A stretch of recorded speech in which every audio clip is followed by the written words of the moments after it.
This is session 2A on intersectionality. And we will, in this session, in this 2-hour session, we will hear the findings of 4 early stage researchers on their research in relation to intersectionality, a subject or an issue. At this conference, we have heard some very important insights about. I heard one scholar say the future of human rights research and policy is intersectionality. And I have heard another scholar saying the nature of the CRPD is intersectionality. So with this great insights, we will start the sessions, and each an early stage researcher has 10 minutes time and I would like to ask to introduce yourself shortly, and then introduce your findings, and then I will hand over to a respondent who also has 10 minutes time, and we have some time for questions and answers before we move on to the next early stage researcher. And so the first one is Rados Karabica, who will talk about disabled children's participation in healthcare decision-making. Rados, you have the floor. Thank you so much, Teresa, for this introduction. As Teresa said, I'm Rados. I'm based in Leeds. I'm working in the Center for Disability Studies. And in my PhD research, I wanted to focus on disabled children's participation in healthcare decision-making. And when I say healthcare decision-making, I mean individual medical treatment-related decisions, because I wanted to see to what extent disabled children have their say and to what extent they are consulted by adults when decisions about certain treatments related to their impairments are made in their childhood.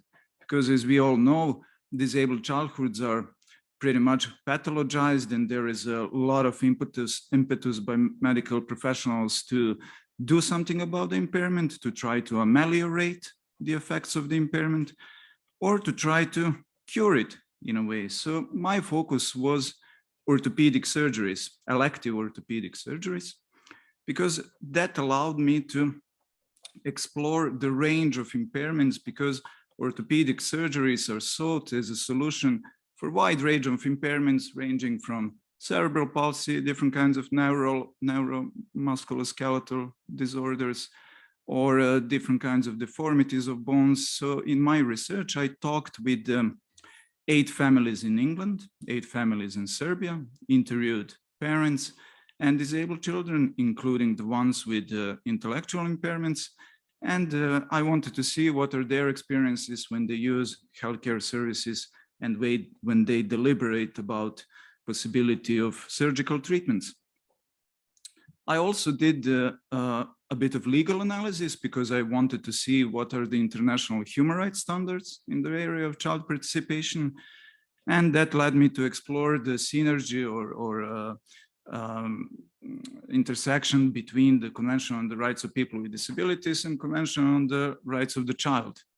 And one of my first findings is evidence of difference between how the Convention on the Rights of the Child and the Committee on the Rights of the Child approaches the child participation. Because what Convention on the Rights of the Child is saying that not all children have the right to participate in all matters that affect their lives, but those children who have the capacity to form their view. So the issue was to see what the capacity is and what is the understanding of the notion of capacity.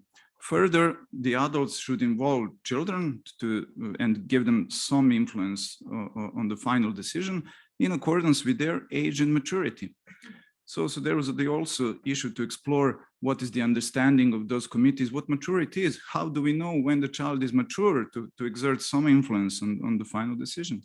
So what CRC committee understands that maturity is that it is maturity is when the child is expressing itself in a reasonably independent manner. So there is this expectation that if the child exhibits this adult-like capacity and eloquent and adult form of communication, that's when the child is mature. And that is particularly problematic for disabled children, especially those with intellectual impairments.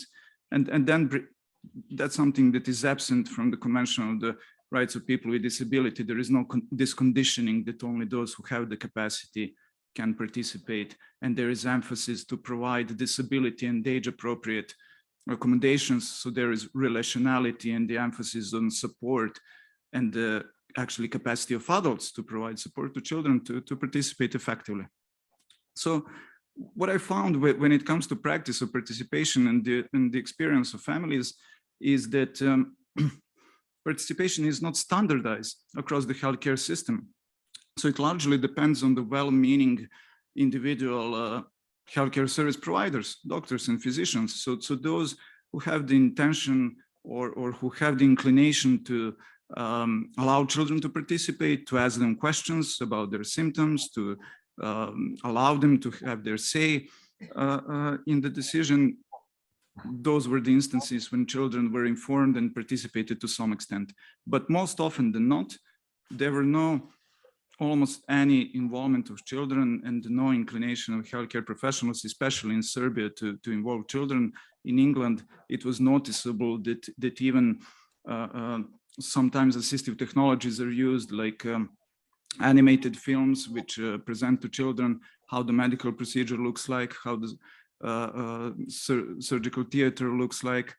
And there were instances where children booklets were used, but for example, when teddy bear is presented as a patient. So there were child-friendly materials used to help children understand what's going on.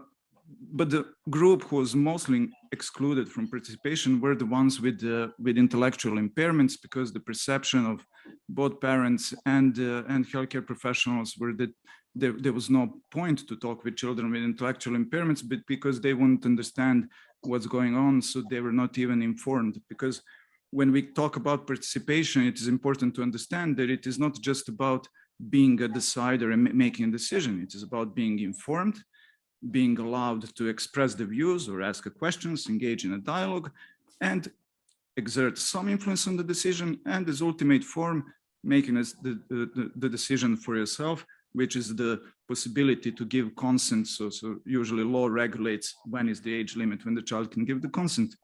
So what I also found during the research is that families get socialized into thinking about disability as a deficit, because from the point when the family get a disabled child, from the very onset of disability, they, through the encounters with healthcare professionals, they tend to start thinking about the cure, about the possibility of interventions, eradicating the impairment. So that leads people to even seek the interventions which don't have the evidence that will be successful. So most of these children, they had multiple interventions through their childhood, some of them 8, 9, 10 surgeries. And I always ask them to pinpoint the benefit of the surgery, what changed for the better, what was increased in terms of functionality. And they were not able always to pinpoint the clear evidence, but they were saying, well, even if we didn't see the evidence, maybe it will be. So we will continue with those surgeries because we trust in the power of the medicine. So that was really interesting how people perceive this potential of medicine, even when they're lacking the clear evidence that something is changing for the better. So the surgery was very disruptive to families' lives, because the children spend so much time in the hospital. They take away the time from their friends, from school, from other social activities. Families do spend a lot of money, and it's financially straining for them to having to leave the job and spend the time with the child in the hospital. And they, even when they can't assess the surgery through the public healthcare, they even fundraise, or they seek the money from other sources, and they try to find some experimental treatments even abroad or in other highly specialized facilities. So on the other hand, beside these instances when families are coerced by the power of medicine to accept some interventions, there were actually many instances when surgeries proved to be very useful, because there were tangible benefits, ameliorating the pain, allowing the child to walk better, to participate in activities. So there is a level of ambivalence, and there is a need to nuance and to try to see when is the treatment oppressive and when is the treatment actually useful, because there were such instances. But then in those cases, there was a tendency to withhold the useful treatments from children because of the drive to save the financial resources in the healthcare system. So families had to push hard within the healthcare system to get the referrals to the hospitals, which provide highly specialized treatments. So it was quite a struggle. So only those educated, eloquent parents whose native language is English, those were the ones successful in getting what they want. And those who didn't have such capacity, they were left out from the possibility to have such treatments. So one of my conclusions is that impairment is then not only natural, but socially produced, because only those with the financial means, with good education, they have the money to push for the treatments, which, as Convention on the Rights of People with Disabilities is saying in Article 25, which minimize and prevent further disabilities, actually, I would say further impairments, right? So shortly, these are some of my findings that I mapped out so far. But what I expect to do more is to interview the healthcare professionals and to see their side of the story. And this is something what I will do in May and June. So this, what I presented you so far, was coming from the interviews with parents and disabled children themselves. Thank you very much, Rados. And you were super in time, below 10 minutes. Thank you so much for that too. I would now like to give the floor to Joost van Hals from the Flemish Department of Culture, Youth and Media to respond and to introduce yourself. And welcome to this session. Thank you very much. Thank you very much, Teresa. Good afternoon, everybody. I hope you had already a nice and inspiring conference. And it's really an honor to be here with you. With your expertise, it's a new experience for me. As the chair of the table of the set, I'm Joost van Halst. I'm from Belgium, here from Flanders. I studied law at the University of Leuven, and I work for the Department of Culture, Youth and Media. And within the Flemish department, my department is responsible for the coordination of the implementation of the Children's Rights Convention. And my main responsibilities concern the follow-up of the implementation of the CRC and also the issues of the integrity of the child, physical, psychological, and sexual.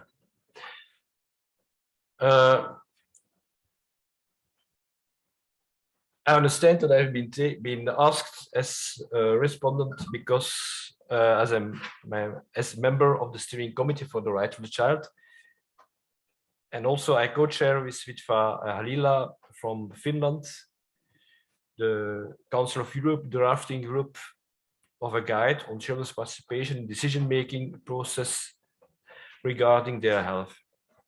This is a common project of the steering committee for the right of the child and the Steering Committee for Human Rights in the field of biomedicine and health. Maybe it's interesting to know a little bit about the children's rights activities of the Committee for the Council of Europe. This we just, of the Committee of Ministers of the Council of Europe, just adopted the Council of Europe strategy for the right of the child. That's a strategy for the years 22 till 27. And this strategy contains 6 strategic objectives.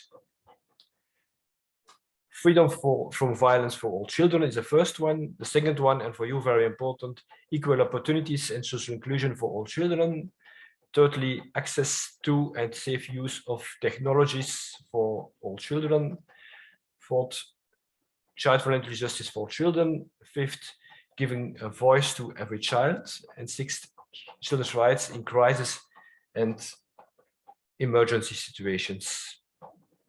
And within this strategy, there is also a transversal approach.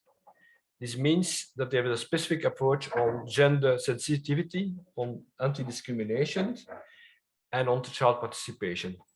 Dus for every objective, this is mainstreamed through these three approaches. And I also looked at the strategy, and there is also a link made to the disability strategy of 2017-2023. Well, we just end of 2021, we started with the work on the draft guides on participation in health issues. And for us, the importance of participation of children in individual healthcare decision-making processes is not only important because it's a right, but also because it has also significant immediate and long-term effects. Because we see children being involved are less anxious, they are more empowered. When they cooperating, we see also that it reduces conflicts between the healthcare professionals and the children. So also from the medical point of view, the impact is also more effective.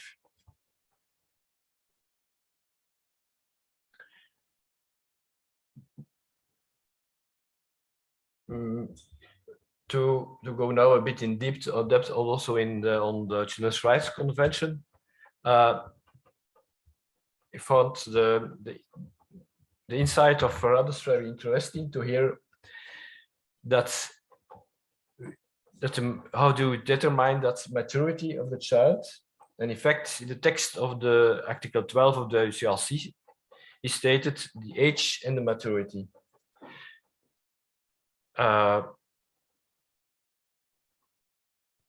But maybe it's a bit kind of nuance also in that sense that the general comment is underlined that it's not only the age that can determine. This is the balance between both, and the maturity. It's an assessment of the individual child that has to be made. And for example, especially for Belgium, we received the recommendation to improve participation of all children, in particular by abolishing any age limits on the right of children to express their views in all issues concerning them in legislation, and to ensure that due weight is given to their views in accordance with their age and maturity.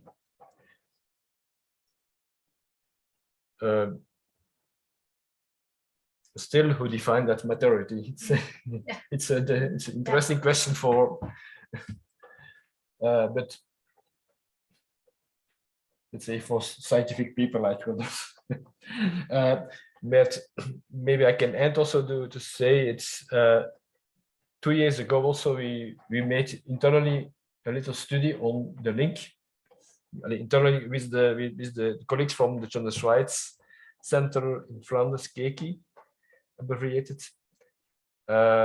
We made a little study on the links between the rights of the child and intersectionality. And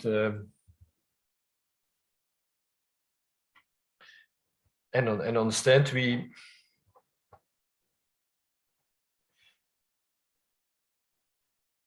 children and young people experience a kind of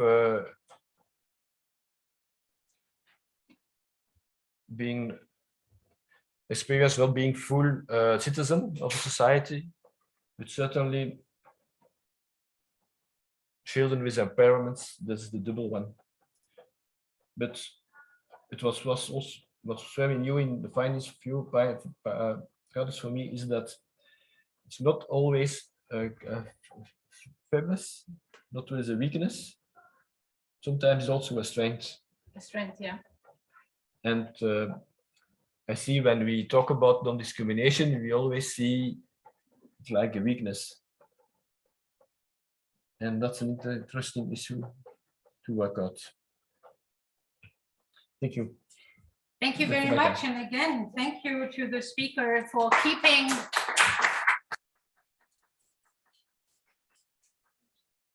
the time. And both speakers have mentioned issues which show that the research of Rados is highly timely. It is really a research which seems to be on top of what is necessary at the moment, mentioning the EU strategies on the rights of the child and disability, but also mentioning, both of you mentioned that not only impairment, but also maturity is a social construct and depends on many factors.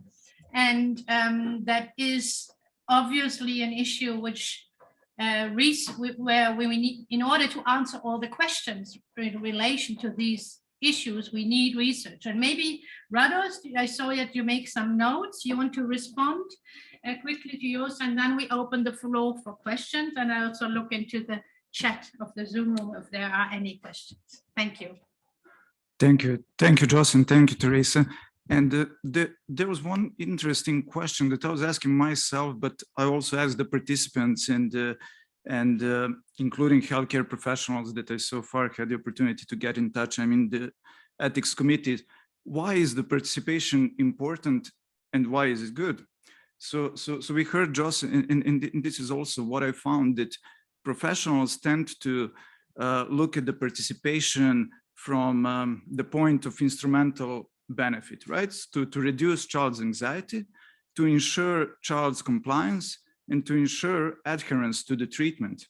But there is no disemphasis in understanding that participation is inherently good to foster a person's autonomy and to try to ensure that person get used to being asked and being given a choice and being supported to grow up into the adult with responsibilities about his or her body and about being used to be asked about his or her life. So there is inherent reasons for the humans why should participate in decisions about their lives, not only instrumental reasons. So that's one.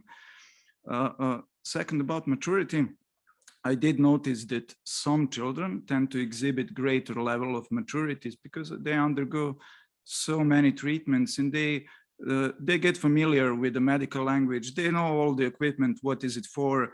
They're familiar with the medical language. They tend to speak to me in very technical terms that I have no idea what do they stand for. So I had to ask them for clarification. But at the same time, they are socialized into thinking about disability as a deficit. So the key issue for me, how to understand maturity, is that, and also what human rights law is saying, that we can't say that a child is not mature if it's challenging the adult authority. So sometimes I found instances when children oppose or resist what parents and healthcare professionals think that it is in their best interests, then it's easy for parents and healthcare professionals to say, well, this child is not mature because he or she doesn't want to do whatever we think that it's best to do for this child. And this is what human rights law is saying. That's not how you assess the maturity. This is not the right thing to do, because I had an example of one girl who was about to have the amputation of his leg and the doctors of her leg.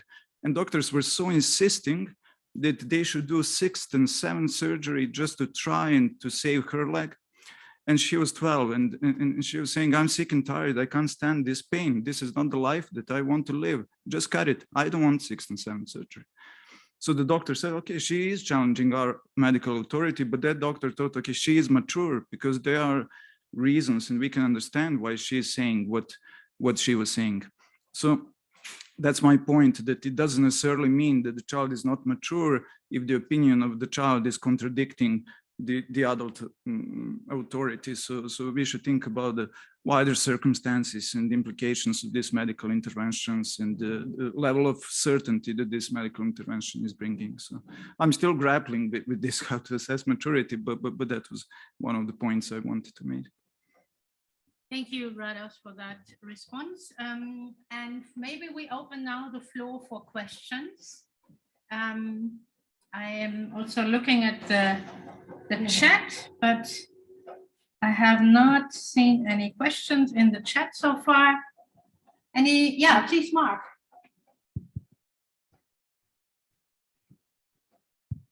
Thank you, Radosh. Thanks, Joss. Yeah, I mean, it's a really interesting topic. I was thinking back to research that we did back in the 1990s about the everyday lives of disabled children in England and Scotland. And these issues came up, you know, and we had very similar discussions then. And I like to think that some things have changed, and maybe some things have not changed. But one of the questions that we received, or criticisms, questions at that time, was people were saying, okay, great study involving disabled children and their choices. What evidence do you have that these things are any different for disabled children from non-disabled children? I mean, you know, you gave examples. There are procedures for involving children in medical decisions that affect them. And you don't have a control group. You don't have to, but that's the kind of question that we were getting. People were asking us, you know, where is the disability specific issue, you know, within these experiences? And it would be great to hear your view on that.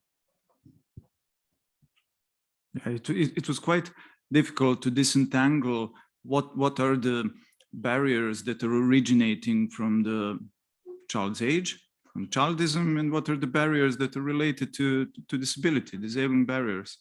So there were instances for which I can say that all children are facing these issues, like the perceptions on the capacity of children and the general lack of child-friendly materials and the general attitude of healthcare professionals that they don't speak with any children, including those with disabilities, but where it was more striking as evidence that there are disabling barriers, that's the issue of children with intellectual impairments and learning difficulties, because they were facing with negative parental attitudes, because there were many instances when parents were telling to me, well, his memory just doesn't span much in the past. He doesn't know anything. We did try to speak to him, but he simply doesn't understand anything. So that was also reflected in their experiences with healthcare professionals and the healthcare system.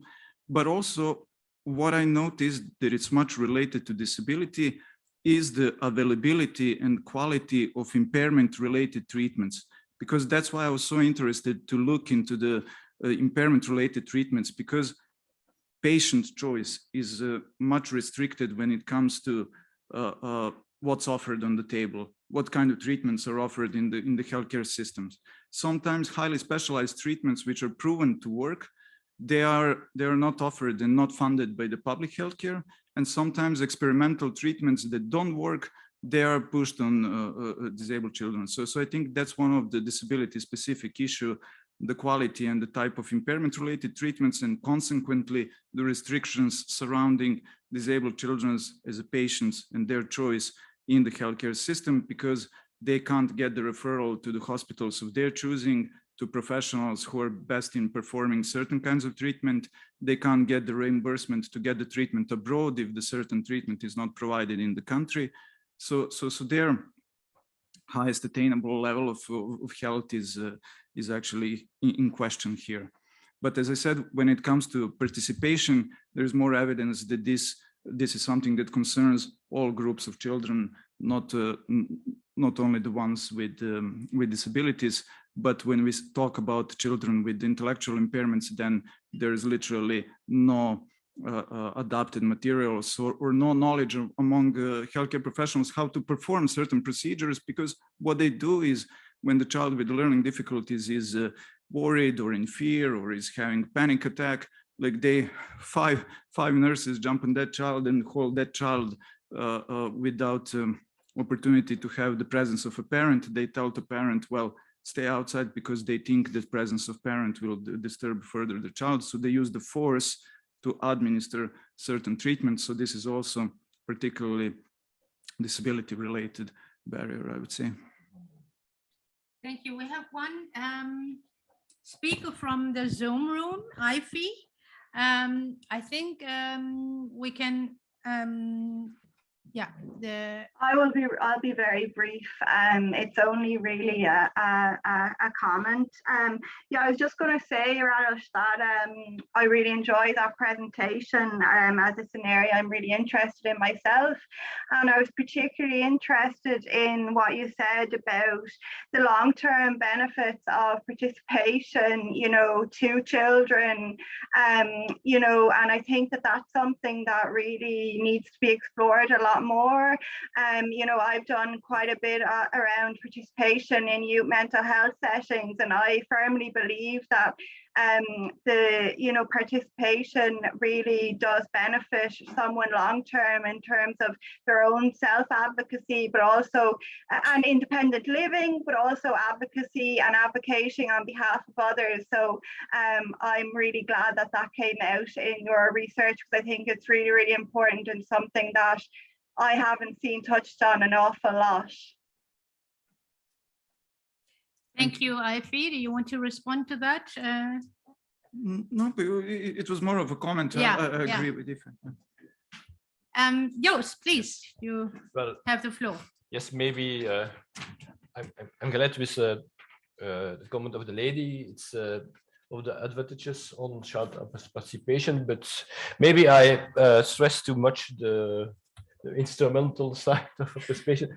But I agree very much with the insight of Radoš, that it's, first of all, it's a right, and when you see the way children, certainly with intellectual impairments, have the possibility or don't have the possibility to participate or to give their views, and see that they are also taken into account, but also the way society respects or doesn't respect a part of its population. Thank you very much, Joost. I think now that we have talked about the autonomy of people at the beginning in their life, of children, we now turn to the autonomy of people at the end of their life, elderly people. And I would like now to give the floor to Ainsley, who will talk about the right to liberty for persons living with dementia in Irish residential aged care. And then the respondents will come from online, from Dr. Diane Gove. But first you have the floor, Ainsley, 10 minutes, please. Thank you, Teresa. A very warm welcome to everyone, and particularly to Dr. Diane.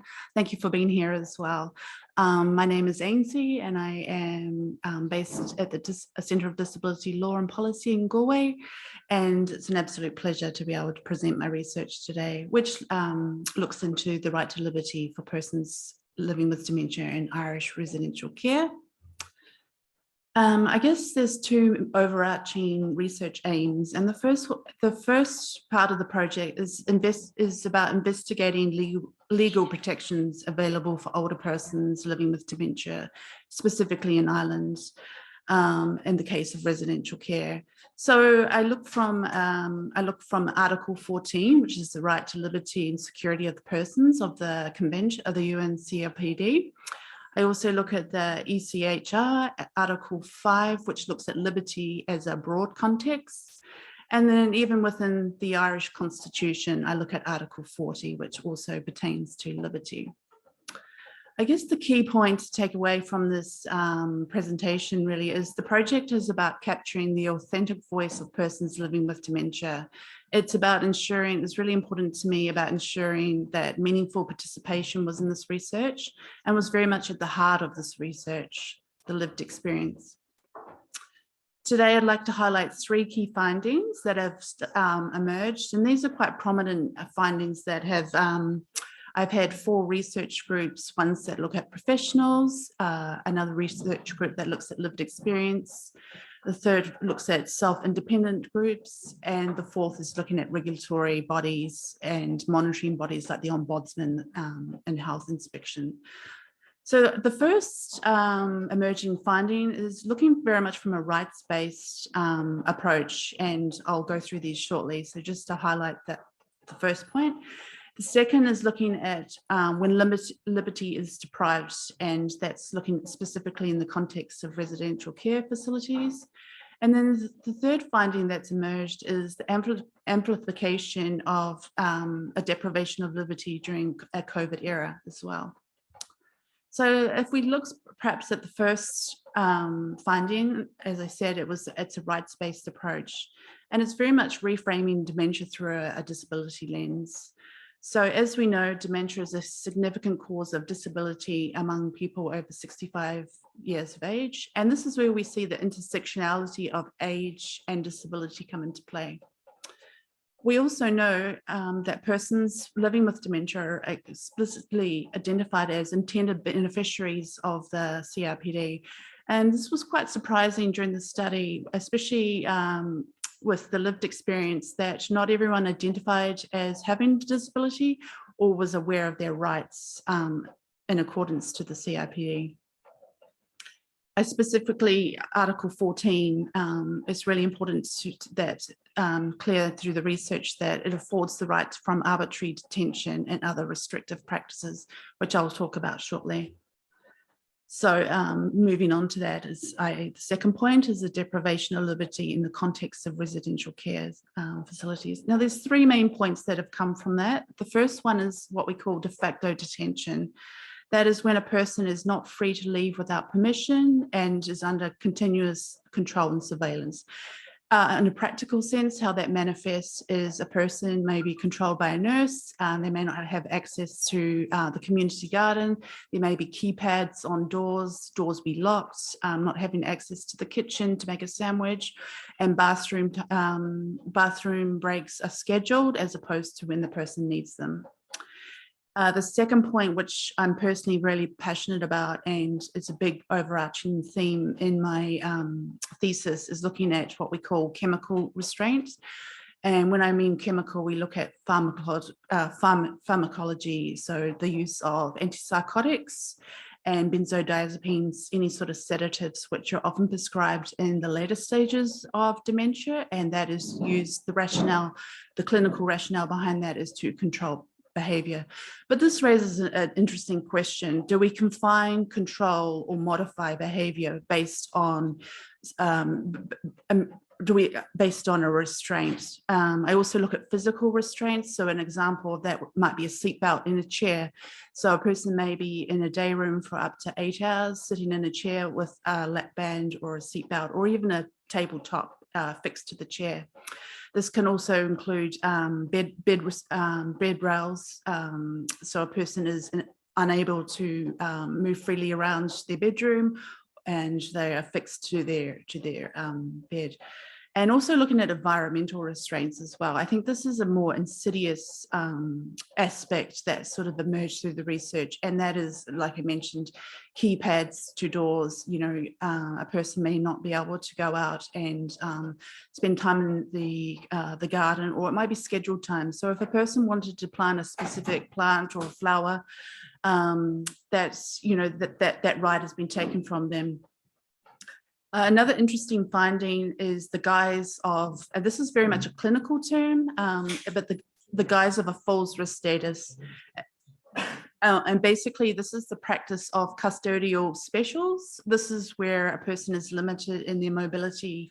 And this usually is a one-to-one, usually in a nurse context. A nurse will supervise a person 24 hours a day. And that will include bathroom, showering, those sorts of things. So they're not free. So as you can tell, there's a lot of work we need to focus on, and using a rights-based approach to address some of these issues is essential. The third finding that's really been amplified is the effects of COVID-19. And originally when I started this project, this wasn't even on the radar. So this is something that's really emerged. And we know that the COVID pandemic has magnified an unprecedented challenge on how a state fulfills its obligations under the CRPD, specifically on how it safeguards against arbitrary detention in residential care facilities. Another, sorry. Yeah, no, that's fine. Just moving on to that, looking at cohorts, and basically this is the practice of placing residents together in the same room. They could be complete strangers, and that's for the purposes of infection control. So basically putting everyone who has COVID in the same room, and whether they have the choice or not. So again, restricting movement and affecting liberty. And I think I've mentioned previously about the restriction of movements, and that can be the access to the kitchen, bathrooms, those sorts of things. Okay, so I've painted quite a grim picture there in my findings. We're having some sort of breakdown in the room, yeah. So excuse the antics in the background, but a more positive scope here would be looking for a way forward. And these are proposed recommendations that I would have for my research. And the first is proposed legislative reform and consultation, and especially for personally going to be looking into safeguarding around chemical restraints. So that's working on a policy level, consulting with rights-based organizations, as well as very much having the lived experience informing this as well. So working with the Irish Dementia Working Group is essential to this. It's also really important about raising the profile of dementia through a human rights lens. As we know, dementia research is often viewed through a biomedical model, and that very much takes the person out of the experience. So once again, this looks at the disability or the illness as opposed to the person behind that. It's also, this research project has very much been about advocating for the lived experience, which needs to be the forefront of dementia research. So I'd just like to thank you very much for that and look forward to your questions. Thank you. Thank you very much, Ainsley. And it was really amazing how you managed to keep not only keep the 10 minutes, but also endure all the technical problems we have in the room. The people in the Zoom room might not know that the roof is leaking and we are disturbed by water falling down from the air condition. And then also your presentation, your paper was not posted from the beginning. So a lot of disturbance. That's okay. Thank you for keeping up your good spirit and telling us about your enormous timely research again. I have to say that this is very timely research, especially with respect to the situation of people in congregated settings during times of COVID. I will give now the floor to the respondent who is online with us, Dr.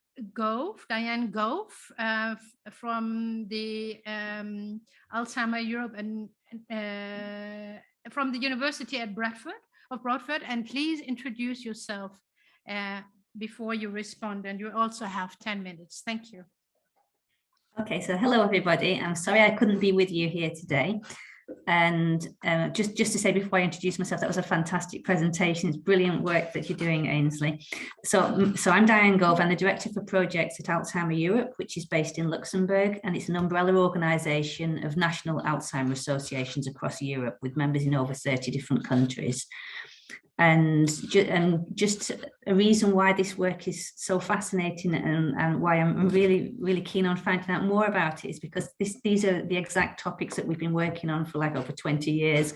Like a long, long time ago, we were working on a project called LawNet, which was looking at the legislation in all the different countries in Europe on restrictions of freedom, amongst other things, but then also the ethics work on restrictions of freedom, involuntary internment, de facto detention, also coercive measures, restraint, which we then revisited in 2020, where we also looked at the issue of deprivation of freedom during the COVID pandemic. And so with regard to your research, I mean, I think it's just really, really great that you're looking at the legal and the human rights and ethics perspectives in a way, and especially for people with advanced dementia, because you mentioned that older people with dementia, but I mean, dementia is more common in older people, but it's not the end of life necessarily, and people have a lot of life in front of them sometimes, and they can find themselves in this situation in residential care against their wishes.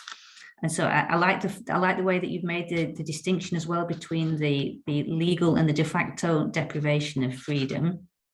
In the guidelines, I was asked, is there anything missing from the research project?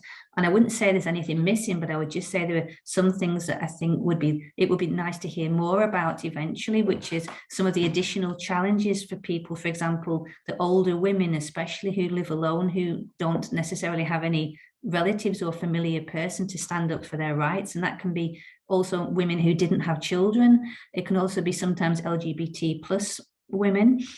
And also people with limited education, people who've experienced prejudice and discrimination. So within the actual system, it's very difficult for them to negotiate and to fight for their rights as well, who may be distrustful and feel disadvantaged. Also the difference in perceived power, language and literacy issues. One issue that I was wondering about as well was with regard to people from the traveller community, especially in Ireland, and whether you had had any involvement from people, because I think that's a very specific situation and a different lifestyle as well. And so again, there could be issues of distrust, but also the huge change in the lifestyle. And one of the research questions I was thinking about could be about the challenges that some people encounter within this already imperfect system, bearing in mind the fact that people don't fit into like neat categories and they have multiple intersecting identities. And then another issue, which I suppose is actually obviously not in the scope of what you were doing, but the issues of restrictions of freedom of people in their own homes, not in care homes, because not everybody does go into a home, and sometimes people are restricted in their freedom, prevented from going out through threats or coercion. Also the use of restraint, as you were mentioning, physical, chemical restraint and psychological means. And one of the threats, I think, is that if somebody doesn't comply with the rules of whoever is in the house, that they will be put into a care home, and so that's a threat to not to go out or to toe the line. I was wondering also, because you mentioned that you'd focus especially on the situation in Ireland, whether you'd also looked at legislation on involuntary detention and especially the situation in care homes in other countries, and how the situation in Ireland corresponds to that in other countries, because it might be possible the research that you've done could also be beneficial for lobbying in other countries as well. Just check the time. And with regard to suggestions about bringing about change, I think your idea about the reform and the consultation and the rights-based approach is absolutely the way we need to go. And again, I 100% agree with what you say about the biomedical model, because there's a biomedical model of disability as well as a biomedical model of dementia, and where the two come together, and it's important to look at that in the context of disability and human rights. Some of the work we did with the European Working Group of people with dementia, I think it was about 2017, was specifically on recognizing dementia as a disability, which obviously it is according to the Rights Convention. But a lot of the people in providing services and in care homes and people with dementia themselves don't necessarily see it that way. Not everybody with dementia also wants to be defined as disabled, whereas other people say, well, that's a better label than dementia. So it's really a personal issue as well. And we were emphasizing the need to see the whole issue of disability as also as a tool which people can use in order to fight for their own rights as well. I was thinking about how you could take your work further, and I was thinking about presenting at dementia conferences, preparing a policy brief perhaps to find the relevant communication channels with disability organisations, emphasising how the current legal provisions are not suited or adapted to the conditions and needs of people with dementia. And also, I think that the work that you've done on the deprivation of liberty during the COVID period is absolutely wonderful, and that there are still restrictions in place in some countries, and it's not only in relation to older people in care homes, but I think we're not out of the woods yet. I think there's a tendency to think, yeah, everything's okay now, but we don't know, and there will be other pandemics probably in the future, and I think we need to learn from this situation, and the work that you've done could be very important in bringing about change, but also for the sake of the people who suffered during the COVID pandemic in the care homes and the situations that they were subjected to, and for the sake of the people in the future. You mentioned the Alzheimer's Association that you've been in touch with in Ireland, so that's fantastic. And you mentioned the authentic voice of people with dementia. I was just wondering if you'd actually been in touch with Helen Rushford Brennan, because she's from the Irish Association. And I mentioned your work to her the other day, and she was saying, oh yeah, let's get in touch. So I don't know if you have been already, but I think there definitely would be some interest there. And just finally, to say that with regard to presenting at conferences, although it's the work you've done, I think you did say that it was specifically on the situation in Ireland. I think nevertheless it's interesting and important to promote your work at the European and international level and to have contacts with other people and a broader discussion. And so I'd really recommend that you put in an abstract to the Alzheimer Europe conference if you haven't done already. I think there's 2 days left for the deadline. So those are my main points.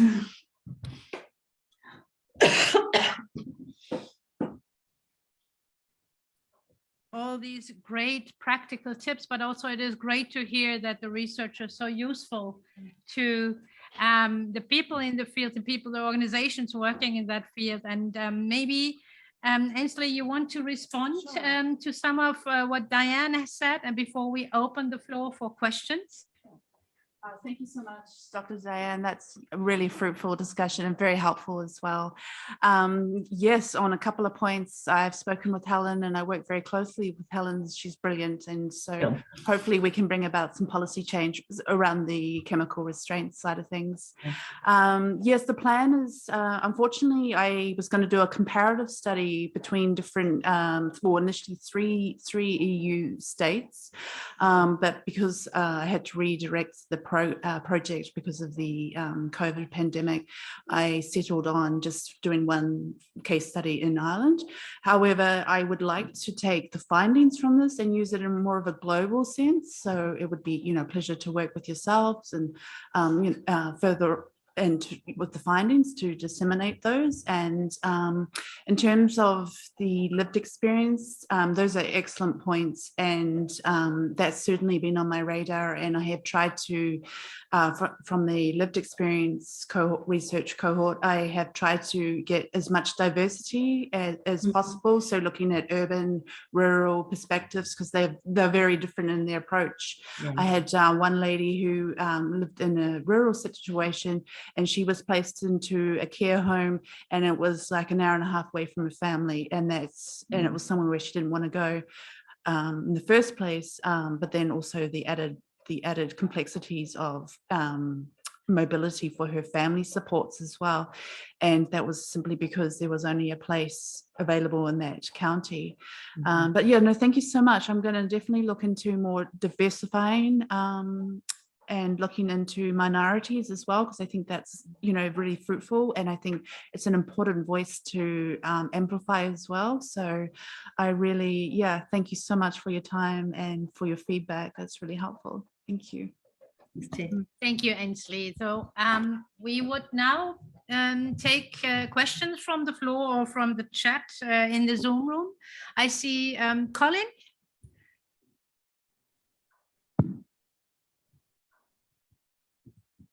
Thanks very much, Ainsley, for a great presentation and for keeping your cool there as the ice fell. I did a bit of work in this area previously with providing advice to people, and I find that people with dementia in care homes who had family around them always were the ones who are much more likely to or are much less likely to be held in chemical restraint or to have their rights undermined. And I was just wondering, is there any system where someone doesn't have family members for people maybe to come around them and give them support, or is there additional measures in Ireland or in any other jurisdiction where it sort of differentiates those people who have a family member who's there sort of advocating for them and those who don't have family members around them? Thanks, Colin. That's a really great question. And I think that sort of ties in very well with what Diane was saying as well, women who may not have children or family present. Yes, it seems to be that restrictive practices were more common or more susceptible to persons who didn't have family advocates, and also to there was a deficit amongst how to raise when an ethical dilemma or there was a violation, deprivation in liberty, how that was managed. And you know, it was quite shocking that there was a lack of access to justice around there, whether that was accessing the care manager or taking it to HICRA, which is a health within Ireland, that's a health quality, which monitors a lot of care homes, private and publicly, as well as going up as far as the ombudsman as well. So, but again, that really much depends on having an advocate to be able to advance that. So there's a lot of residents who are very vulnerable to this because they don't have the support or the advocacy around them. So, yeah.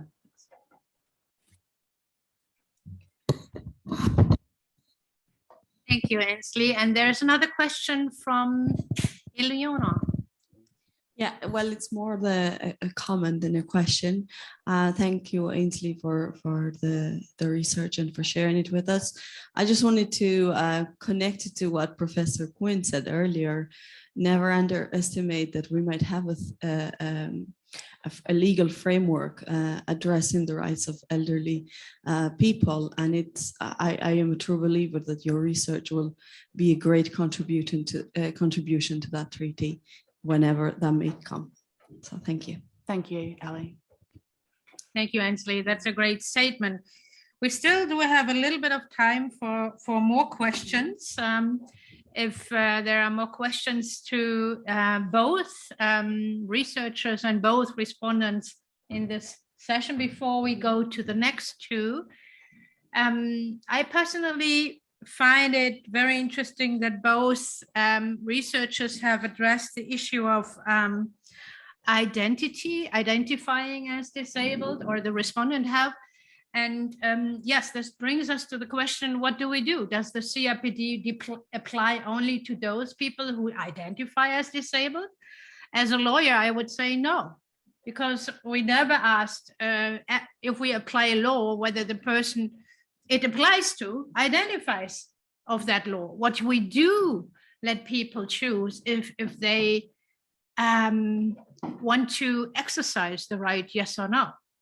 But that the right exists and that it is that the people fall under the protection of the CRPD, I would say is not a question of self-identification of disability. I wonder whether Ainsley or Rados, you have any ideas on this position? Rados? Yeah, really face that issue full front, because the people who I recruited didn't identify as disabled, because families consider disabled as a label that they didn't want to be associated with.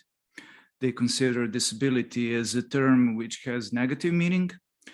And on a number of occasions, they were instructing their children not to identify as disabled, but rather to use different sorts of euphemisms like differently able, and etc., etc. So my point is that, yeah, I didn't include in research criteria, in sample criteria, self-identification as disabled, but rather children who have the experience of some form of orthopedic treatments related to their impairments. So if you understand disability as equation impairment plus oppression or the interaction with barriers, leading then to disability, regardless whether people understand it as disability or not, because the way how they understand disability is not the form of oppression. The reason why they alienate themselves from disability is that they perceive disability as the devalued state of being. And if they would make a step to understand disability as the CRPD understands it as a form of oppression resulting from the interaction with of people with impairments with environmental barriers, they might change their minds and they might be more willing to identify as disabled. So I think the problem is that social model is remote idea still from some groups of people. So if you get that idea closer, they might change their views regarding the identity. Okay, I see also that Diane has raised her hand. So Ainsley, if you allow, I give the floor first to Diane. Just a quick comment. I absolutely agree with what was just said. And in our recommendations that were written together with people with dementia a few years ago in the report Dementia is a Disability, one of the recommendations was that it should never be necessary for a person to identify as disabled in order to get the support that they need. And I think that's important. Thank you. And Ainsley, do you want to respond to? Sure. Yeah, I agree with absolutely Diane about that as well. That I think that we've got to be careful that we don't silo people as well. And I think that's a really good point. Yes, I found in my findings, I found that most of my lived experience participants do not identify as having a disability. And the reason for that is it's a discriminatory term. And also there was a sense of shame around that as well. This is some of the the feedback that I was getting, and tapped onto that. They were also unaware of their rights as well. So that was clearly identified in the research too. Okay, thank you very much. We will take now a break of 1 minute in order to allow the other two researchers and respondents to come to the floor. I am happy to see Alvafin, who also arrived now. So in 1 minute, we thank you very much for your presentations and for the respondents.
Har du European Disability Forum?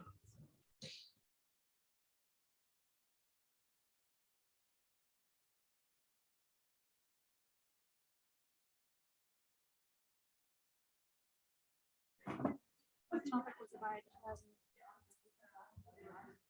the overlap between the feminist and disability.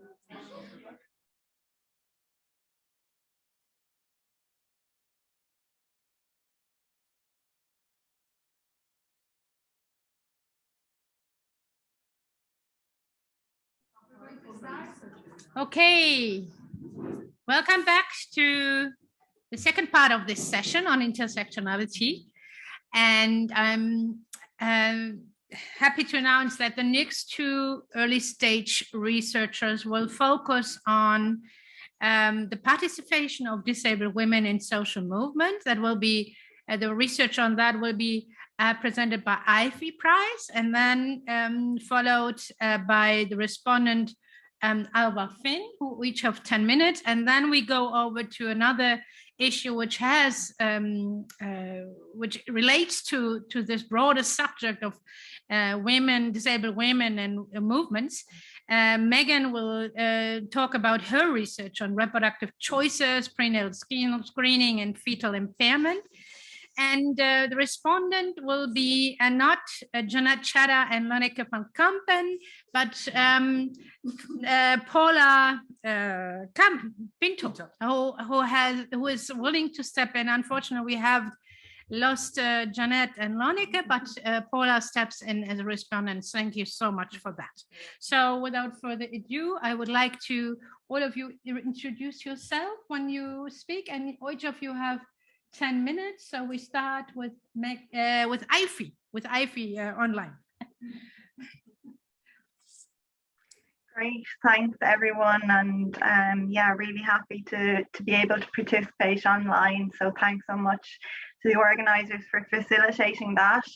So my name is Eva Price, and I am a researcher with the European Disability Forum. So I'm working in a non-academic partner, I suppose, of the DARE project. But I'm also doing a PhD at the Centre for Disability Law and Policy in Galway. So what I'm researching is the relationship between social movements, and I'm focusing on the feminist and the disability movement. So yeah, that's what my research is going to be about. I suppose I just wanted to, when we were talking about you know, identifying and everything like that, I wanted to make clear that all my participants identify as disabled women, and that was an inclusion criteria for my research. You know, I was interested in talking directly to disabled women as opposed to like family members or carers. So I solely interviewed disabled women, and I interviewed a total of 52 disabled women from 23 countries throughout Europe. And their participation ranged from local level right through to international level. So it creates for some really interesting comparisons in that regard. And I suppose I was guided by the following questions. So what factors impact disabled women's participation in the movements? How can we best learn from the lived experience, and what can be done to move towards more meaningful participation? And what determines, including human rights norms, impact on participation? So I'm going to touch on only a few of the findings, but there are many I would love to talk about, but just we don't have time today. So I will just talk briefly on a few and you know, open discussion, and hopefully it will engage interest. So the first finding that I thought was interesting to share here this morning was, or not this morning, this afternoon, sorry, was the most were found to be supported and encouraged from a very young age.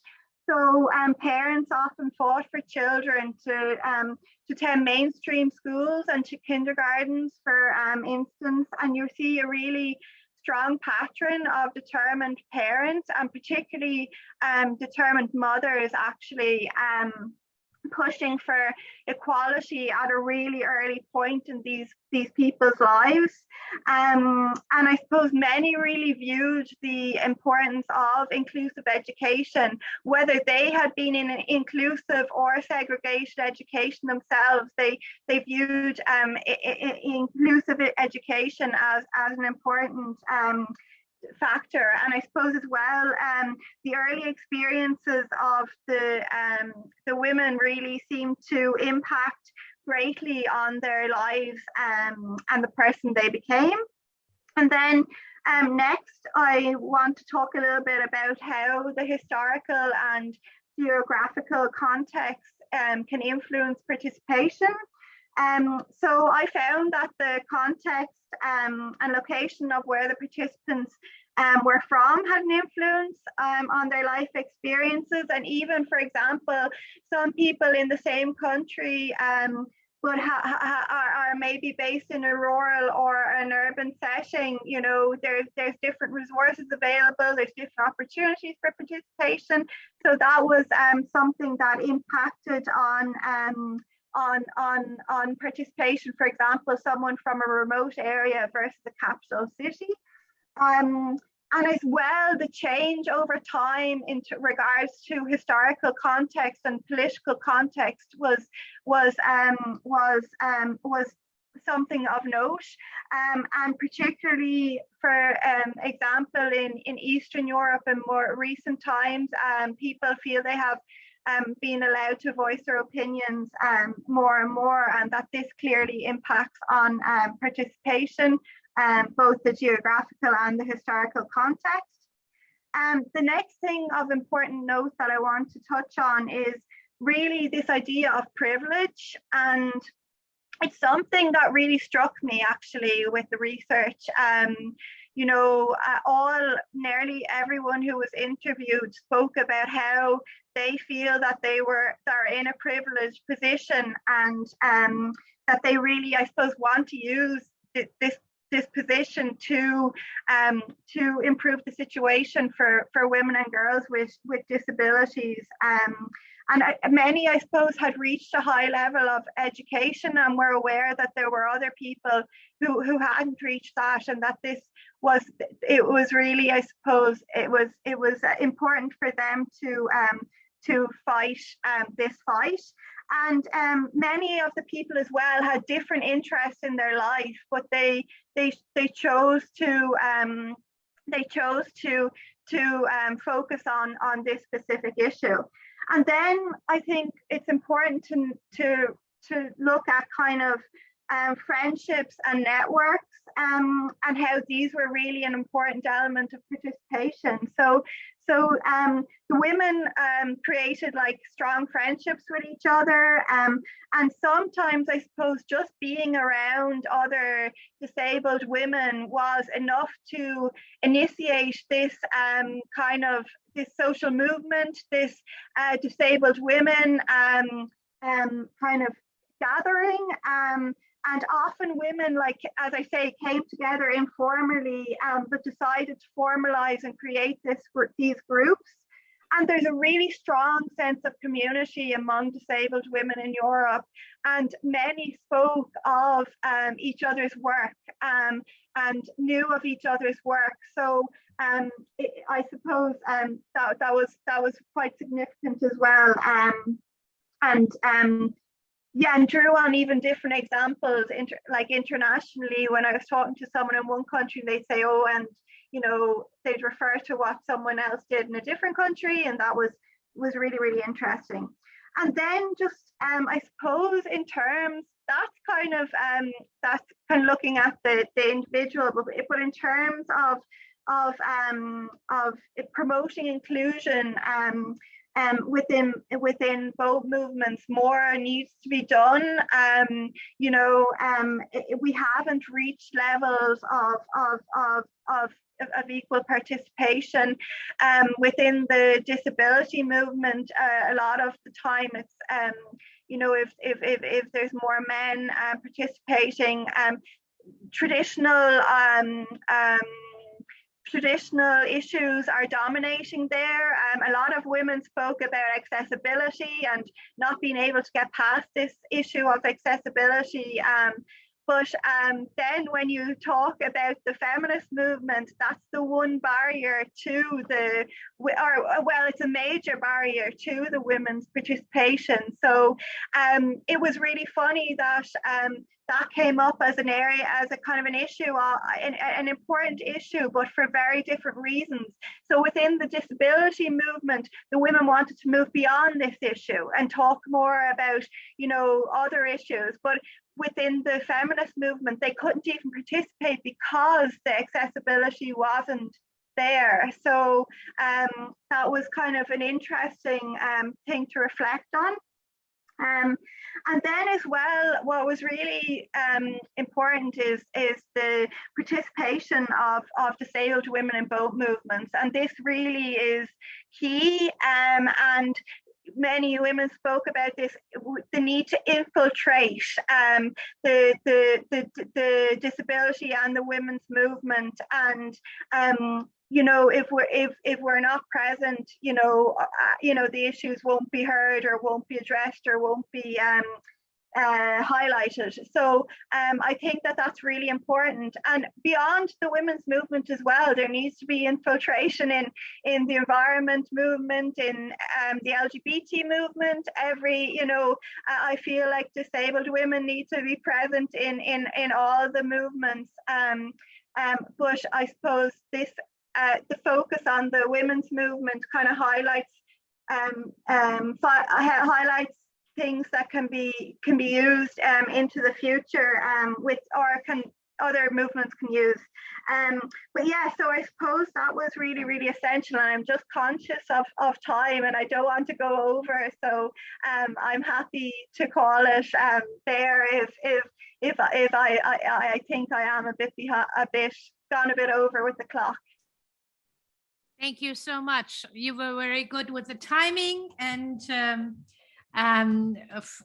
thank you for your wonderful presentation on your interesting research with disabled women and their engagement in the women's movement as well as other movements, but mainly women's movement you research. So I hand over now to the respondent, Alva Finn, and please take the floor and introduce yourself and respond to what Ivy found.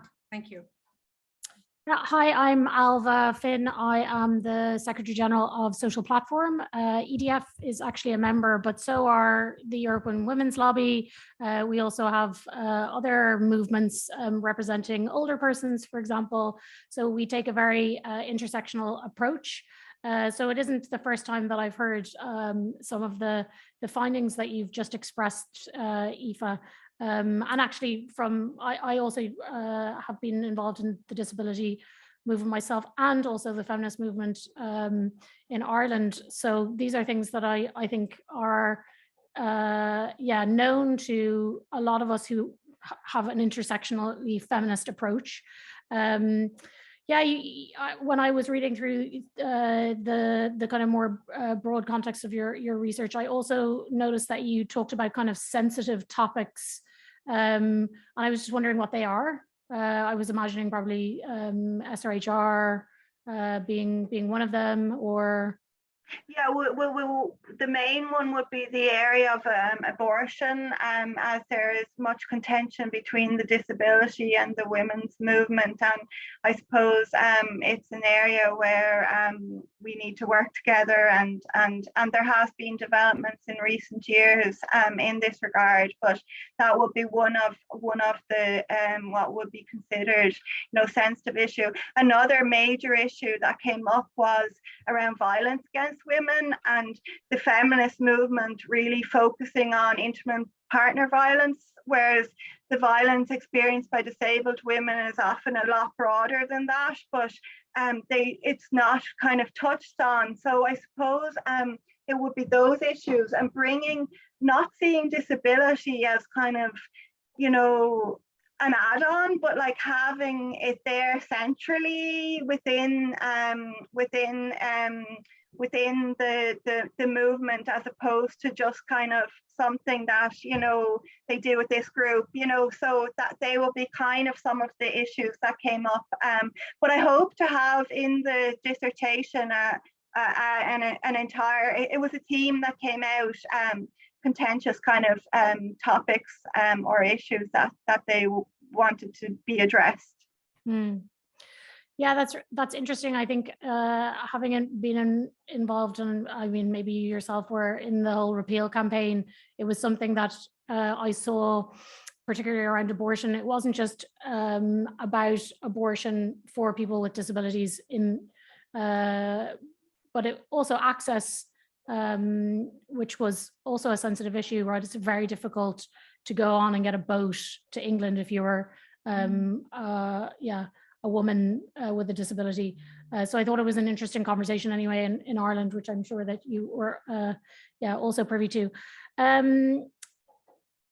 I know that you just focused on the disability movement and the women's movement, but what other types of inclusion do you think are lacking? I suppose a proper, real intersectional feminist approach is inclusive, not just of people with disability. And of course, you can be a Black woman with a disability, and that kind of intersectional feminism also might affect you differently.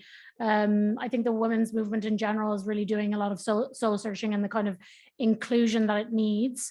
But I guess it's also culturally sensitive in different places. There are different minority groups in different places.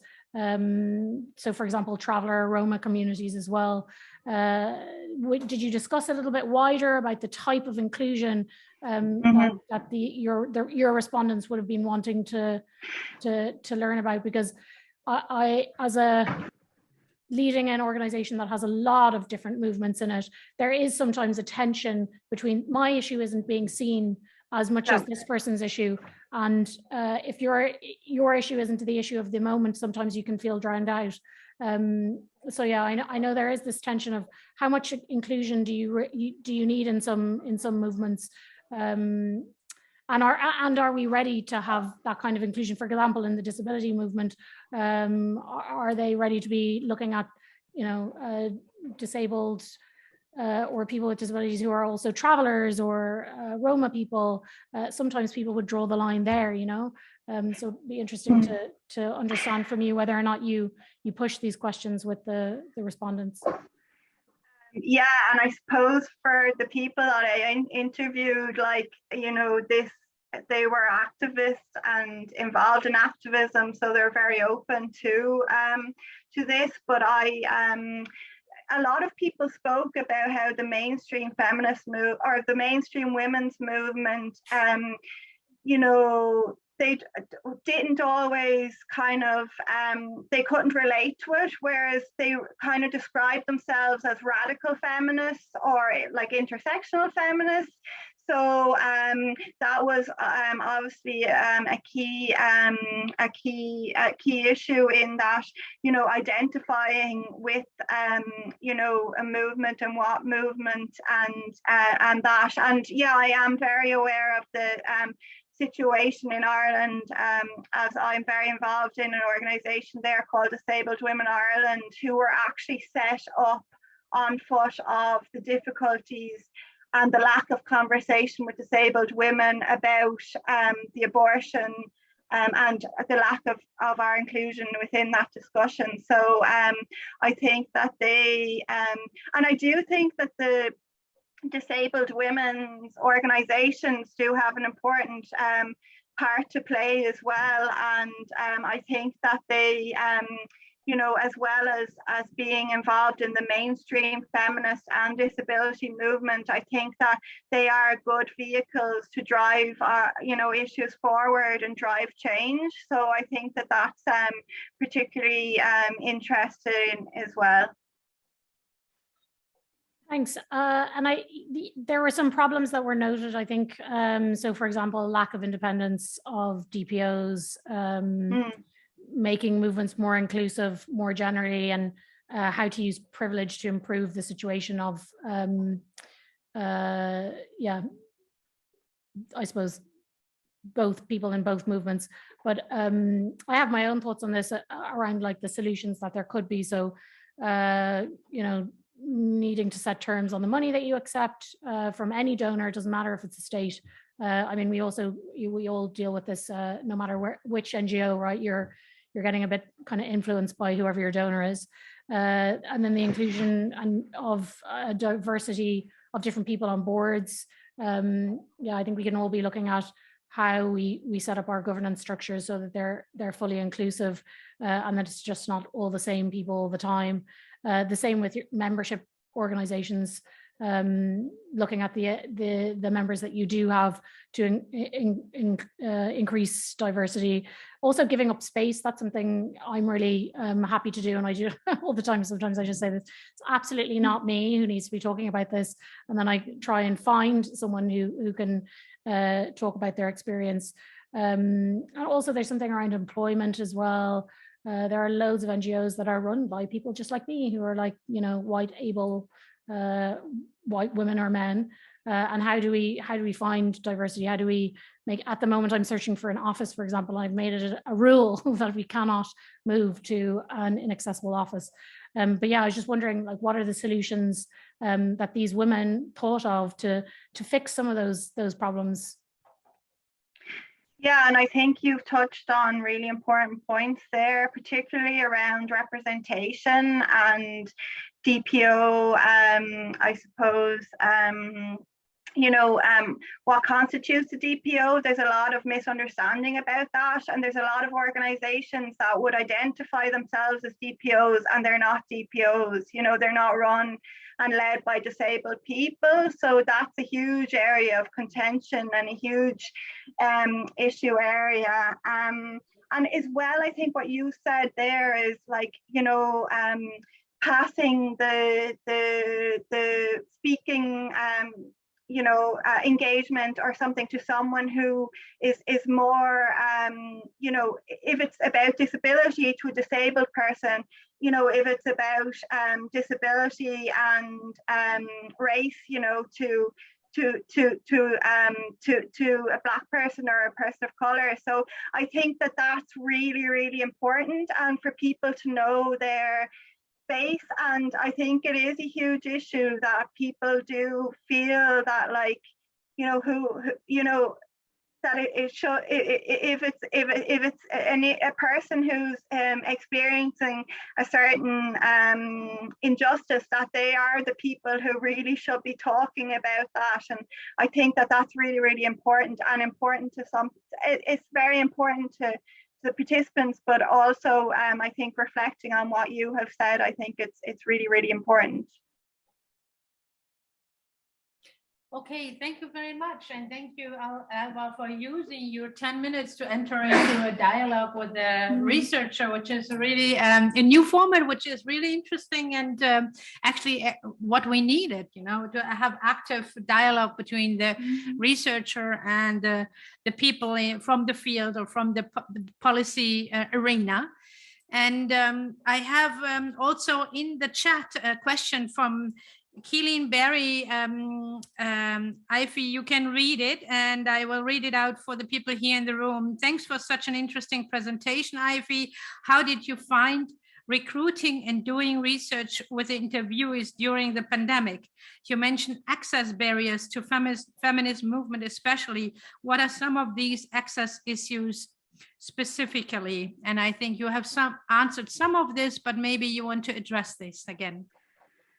Yeah, for me, I actually think that recruitment and the COVID pandemic was really an opportunity for me, because I got to talk with so many women from many different countries, and probably something that I wouldn't have got to do if, you know, if all my interviews had been in person.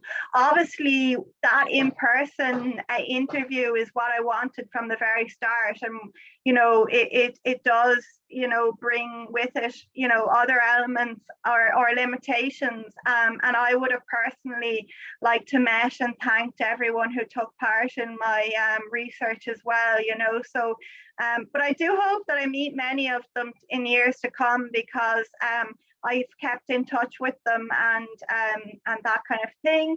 And then as well, I suppose, yeah, like I felt like people had more time as well. I started doing my research at the start of the pandemic. Everyone was at home, not allowed leave. So I felt like, oh, they actually can, you know, people nearly just wanted to have a chat or someone to talk to. So that worked to my advantage, I think. but not that you know we want to go through that again or anything like that. But I do think that it did in fact, you know, show that this could be done in this way, and it would be a way that I would utilize going forward as well, you know. And in terms of the barriers, well, they were wide and varied, but one very practical example is people not being able to access or get into the room. So if you're not able to get into the room, your voice isn't heard, you know. So it's actually, that is very practical example and a visual example. So I think that that's a huge thing. But also like lack of sign language interpretation for many people, and even like, you know, for people who want for the movements who want to be inclusive, you know, it brings an additional cost and an additional kind of maybe something they don't have the budget for. So there really needs to be budget allocated to accessibility in all movements, and even in consultations from you know, on policy and different things like that. So I think that's really important. Thank you so much. We have now a minute or two for a question from the room, if there is any. Yes, please, Ilona. Hi, Aoife. I was just wondering, I have evidence within my study also of the division between the feminist and the disability. But I was just wondering, given that you did interviews in so many countries, did you come across of a positive, perhaps, positive example of those two social group or social movements intersecting pathways? And if that was possible, if you could give us the context, if you remember. Sure, thanks so much, Eliona. And that's a really interesting one, because actually what I found on like international level, there seemed to be like a lot more strategic, I suppose, alliance and interaction between the two movements, and even sometimes on a national level as well. But it was the more grassroots or local where the partnerships didn't seem to be as strong and people couldn't participate. But on you know, European level, for example, the European Disability Forum and the European Women's Lobby have a strong relationship and work together on several policy documents, and they've had people from EDF very involved in the committees and organizations within EWL. And as well, I do think in a lot of the organizations, or a lot, that there is this want, like this really, like, people want to do it, but it's just practically, it sometimes doesn't happen. So yeah, so that's kind of, I hope I've answered your question. Thank you, Ivy. And I think looking at the time, I would like now to give the floor to Megan to introduce to us your research on reproductive rights and prenatal diagnosis and the conflicts arising around that. And please also introduce yourself, Megan. Yeah. Hello. Thank you for sticking with us. Hopefully I'll provide a lively last presentation. It was wonderful to be coming after Aoife, because I think a lot of our issues intersect in many ways. So I am based at the University of Iceland, and my research topic is on reproductive choices, prenatal screening, and fetal impairment, examining policy and practice in Iceland and Ireland. I will today be focusing my findings on Iceland just because of time restraints, but happy to take questions about Ireland as well. So my main research focus is on investigating what influences choices around prenatal testing for parents and pregnant people. So I want to investigate this complex issue in multiple ways. So my interviewees were really three large groups. So I interviewed parents and pregnant people. The second group was the medical community. So that included midwives, OBGYNs, and genetic counselors. And then the third group was policymakers and advocates. So activists from the reproductive rights, feminist movements, as well as the disability movements, less so the conservative movement. But so I just wanted to provide a quick context of reproductive rights in Iceland to make the data make a little bit more sense. So Iceland is very famously feminist. It's topped the global gender gap for 12 years now. And so we have quite a liberal reproductive rights legislation that was just updated in 2019. So we have unregulated abortion up to 22 weeks. And also something to note is that when I arrived in Iceland, they were going through like an international media blitz where they were being targeted for being the country that is eliminating Down syndrome. And so this was not coming from people within Iceland, but outside. And they didn't quite understand the context in Iceland where there's only 300,000 people. So using the same metrics of birth rate is to other countries is quite unfair. So I want to go into my initial findings.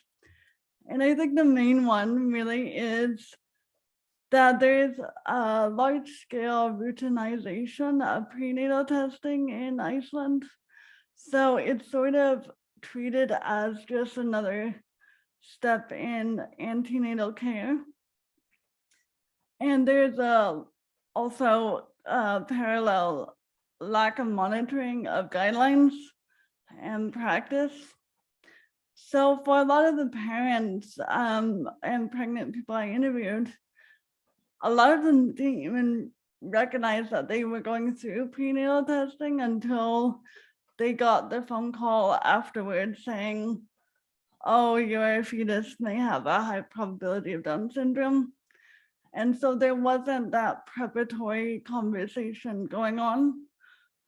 That is quite vital when you're needing to make a decision based on a probability of diagnosis. So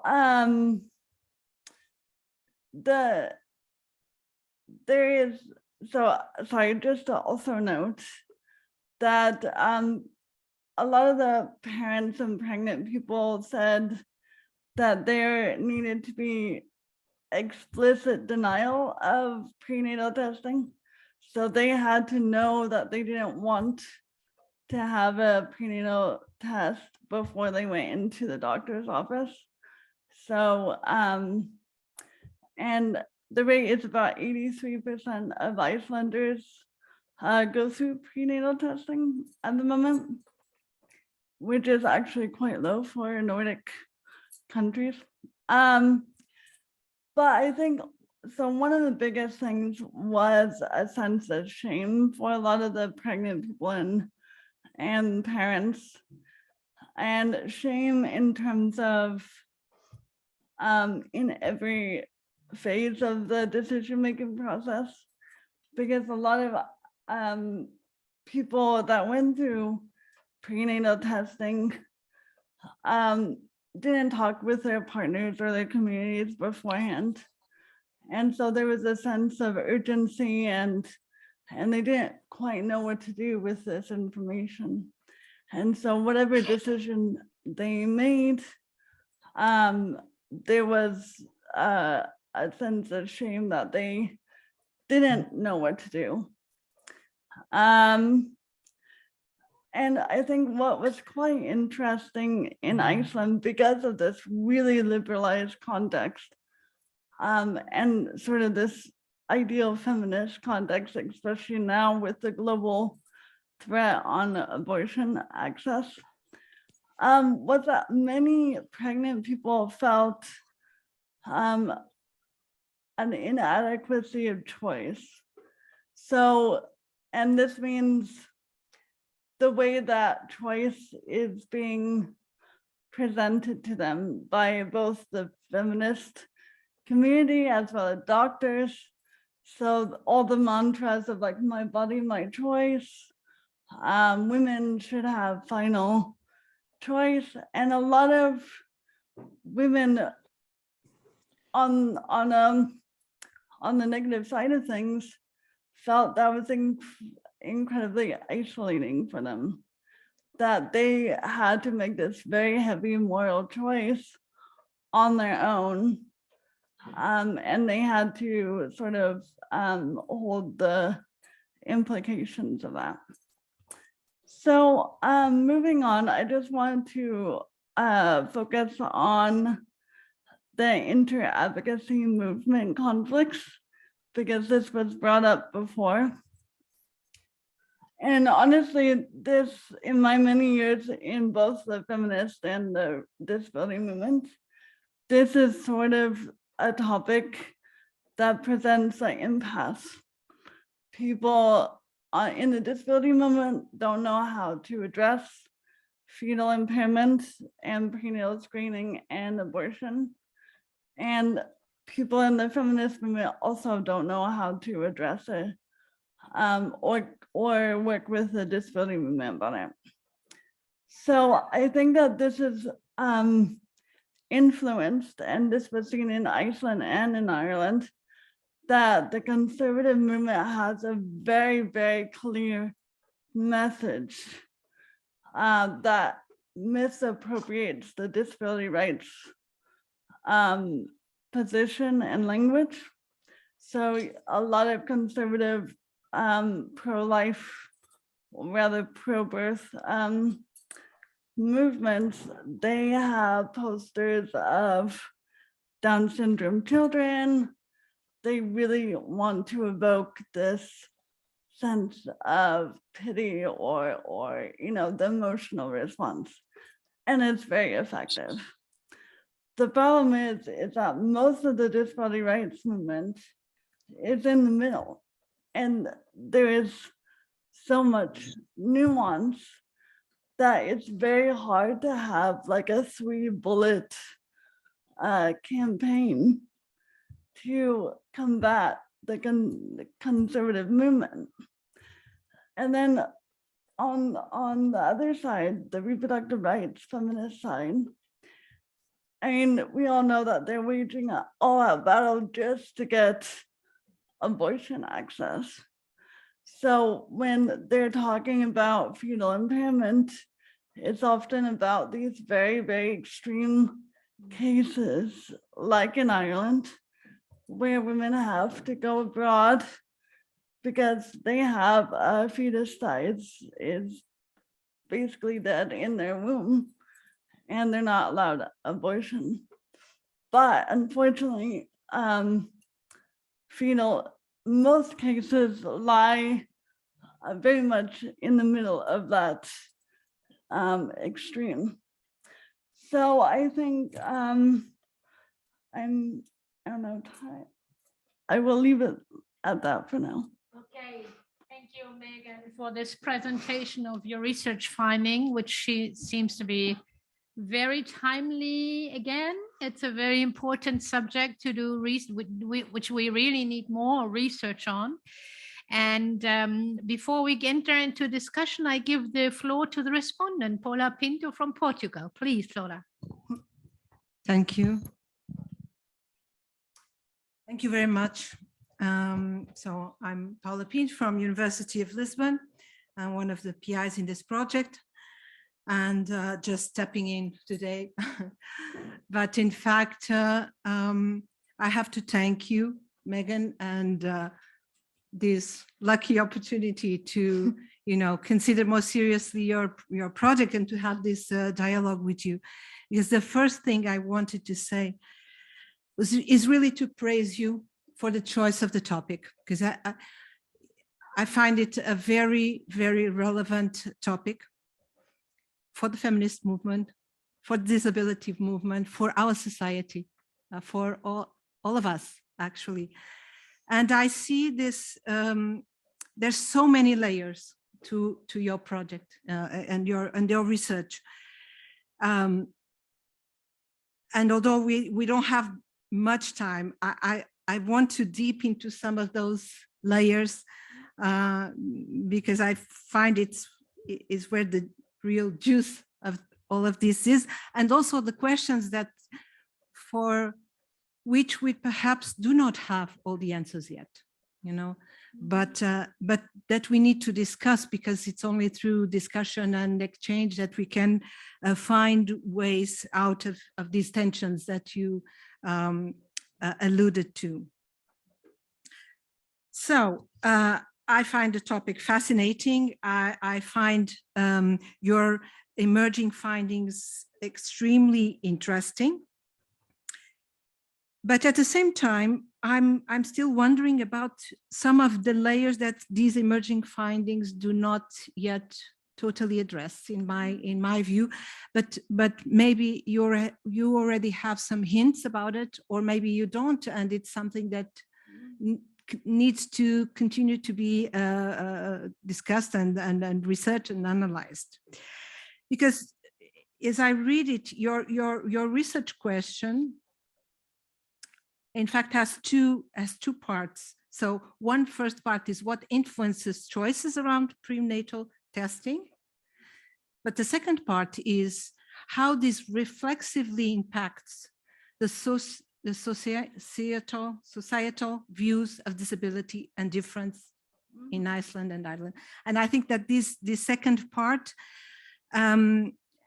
it's harder, it's more complex, it's more deep down in those layers that I mentioned. So I know that you didn't bring the comparison with Ireland yet, so you stick with Iceland, which is in itself already quite complex, the situation. But maybe one of the questions that I could ask you is whether you find differences in these underlying views about disability between Iceland and Ireland, because you mentioned in the beginning that Iceland, for example, in terms of feminism, is it seems to me that you pointed out as a more a progressive country. Even the law around abortion is totally different, and the ideas that the population has about the right to abortion are different. So, and do you find that there are also differences in terms of underlying conceptions of disability in those two societies? And does that in any ways affect also how these issues are perceived in one country and the other? And maybe because this is so complex, I would stop here for this first question. Yes. So let me know if I'm not addressing your question. So I guess first, talking about the reflexivity and why that was included. I think that this is sort of from a disability rights lens.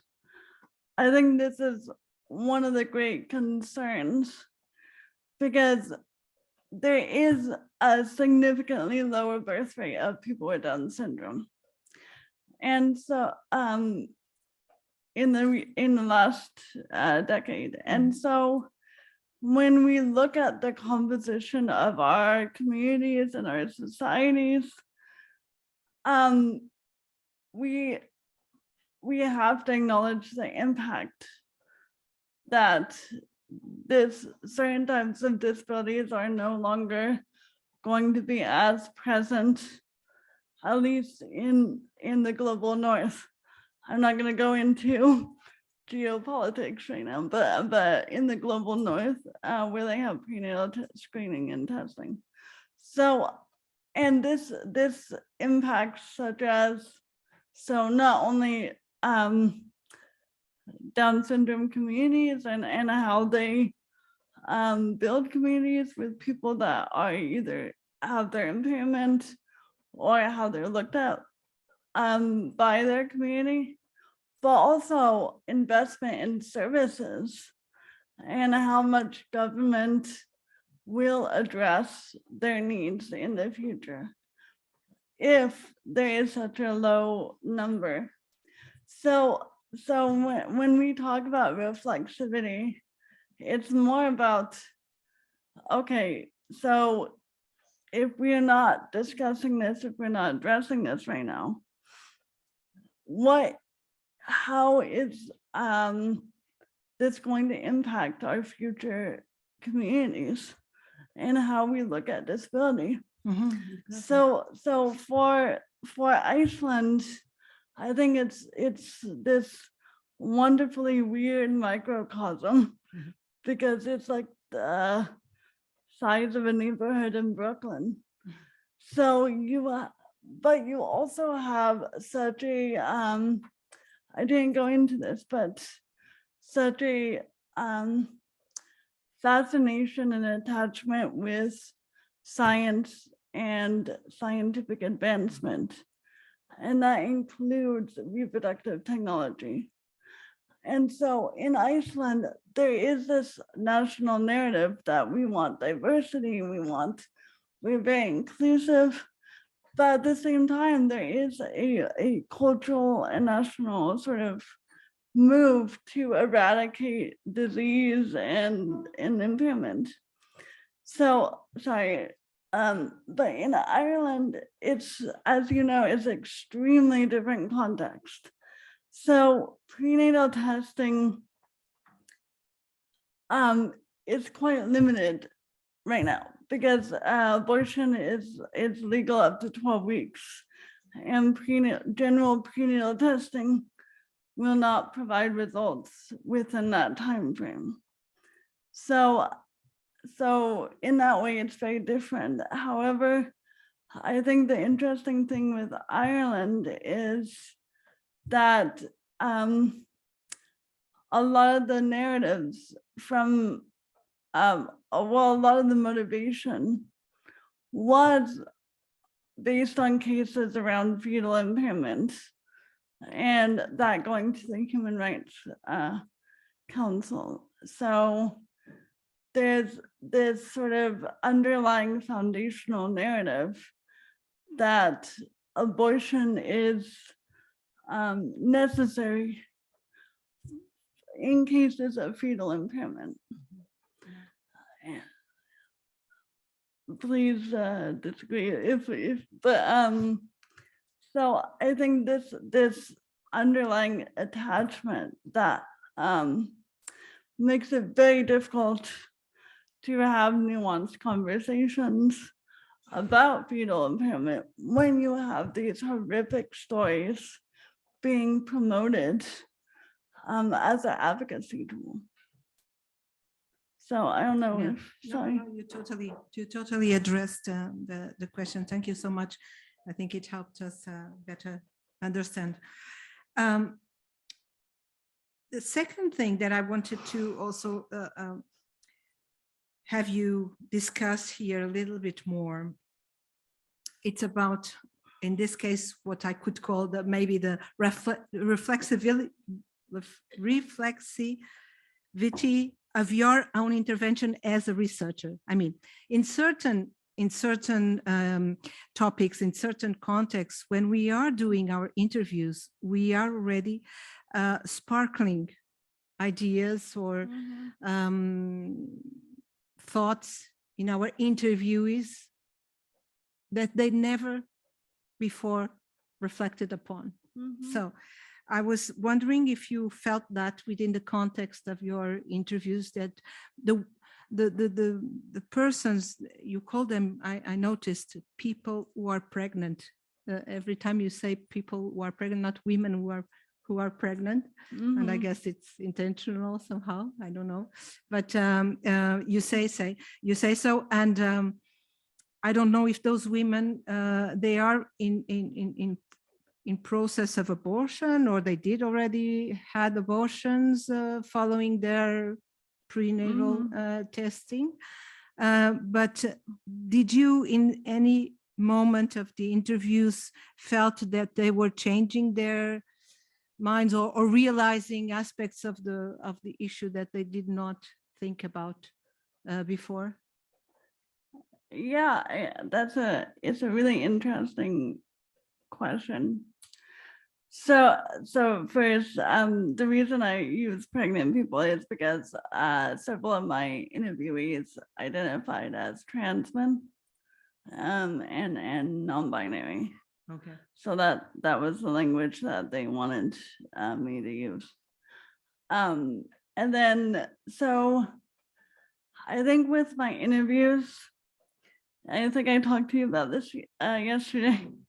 So I think, so first regarding sort of the reflexivity, I'm a very obviously disabled person. So when you're talking about, and I'm interviewing pregnant people that either are pregnant at the time, or they've aborted based on a positive diagnosis of Down syndrome or another chromosomal issue. So I think a lot of times they think I'm coming in with a position. And so I've had initially a lot of the interviewees, they were quite nervous, and they sort of started out with like justifying their decision. And so it was really, from my training in qualitative research, I tried as much as possible to be non-directive and to open up the space where they can be comfortable and where they can tell me their story. So I found that, I wouldn't say they changed their opinion, but they sort of, I think, let go of those initial fears or perceptions of judgment. The harder ones were the activists, disability activists, because they're like, you know what I'm talking about, and they really saw me as an ally or on the same wavelength as them. And so it's harder to get information like, well, pretend that I don't know what you're talking about, like tell me more. So yeah.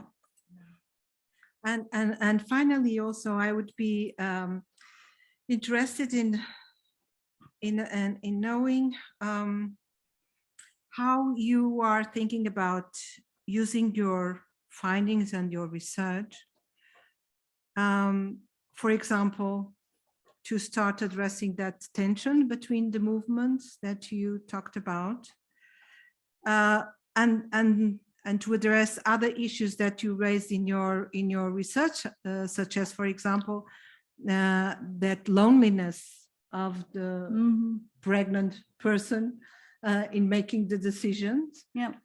So what we need to do in order to bring others to the table of that, those important decisions as well.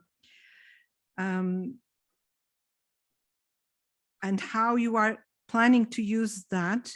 We heard yesterday about very creative ways of communicating your research, and whether you're thinking about any of those or considering any of those, because I think that this is one of the topics that really would fit well into those very creative ways of addressing, communicating research. So we had the theater, the exhibitions or other forms that can really reach out to general publics, because the problem for me is really what is underlying, not just the decision itself, but what are the thoughts behind the decisions made.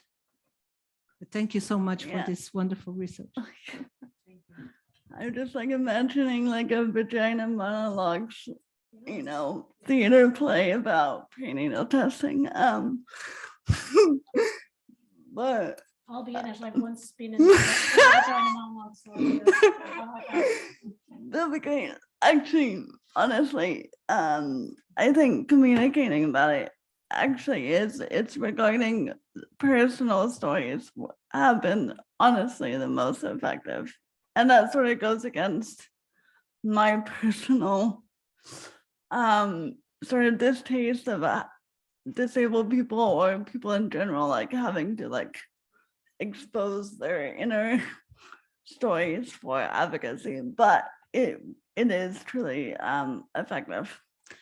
I do want to say, and this may relate to Aoife's question, or from Eliona actually. I'm active right now in a collaboration with the feminist organization CREA. And they are one of the most active intersectional, disability inclusive mainstream feminist organizations. And we're part of a collaborative network with reproductive rights organizations and disabled activists and organizations called the Nairobi Principles on Prenatal Testing, Abortion, and Disability. And so this collaborative has really tried to develop guidelines for and information for both the reproductive rights movement and the disability movement on how to communicate about this. There's also, so I think right now what we're struggling with is actually getting those like tight talking points that we can enter any room, any policy environment and say blah, blah, blah. This is what we want. And this is sort of the balanced and nuanced view of both the disability rights and the reproductive rights movement. So. Thank you so much, Megan, for that. And thank you, Paula, for your wonderful dialogue on this important research you're doing, Megan. I want to say to both Megan and Aoife that I'm really looking forward to the publication of your dissertation. And I'm really hoping that you will answer the question, so how can the disability movement and the women movement fight together for abortion rights and reproductive rights? And where is the answer in that? And that's I'm really looking forward. I'm sure you have the answer.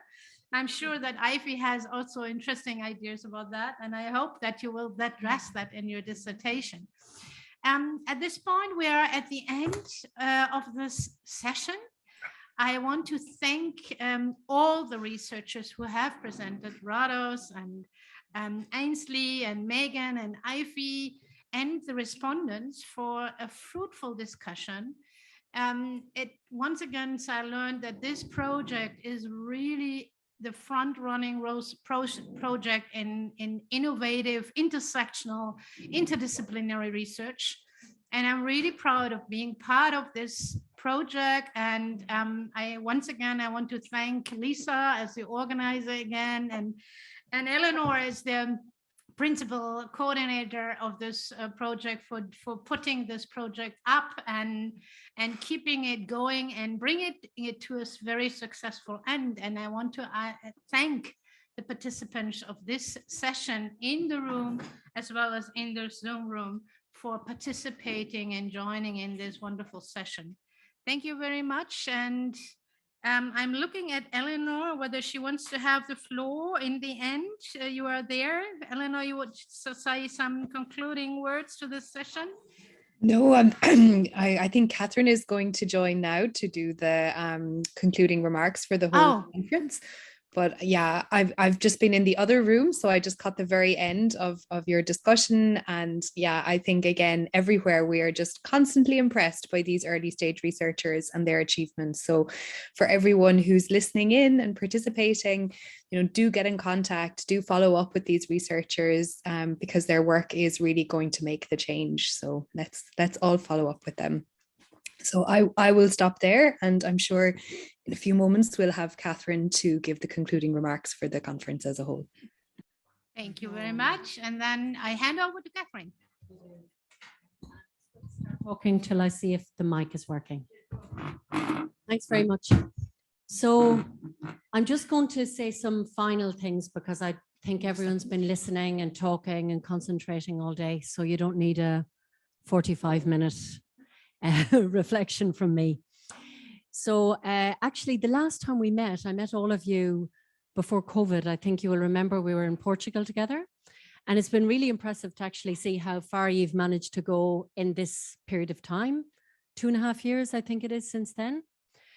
And considering that all of your research topics are intersectional, cross different sectors, cross different policy areas, cross different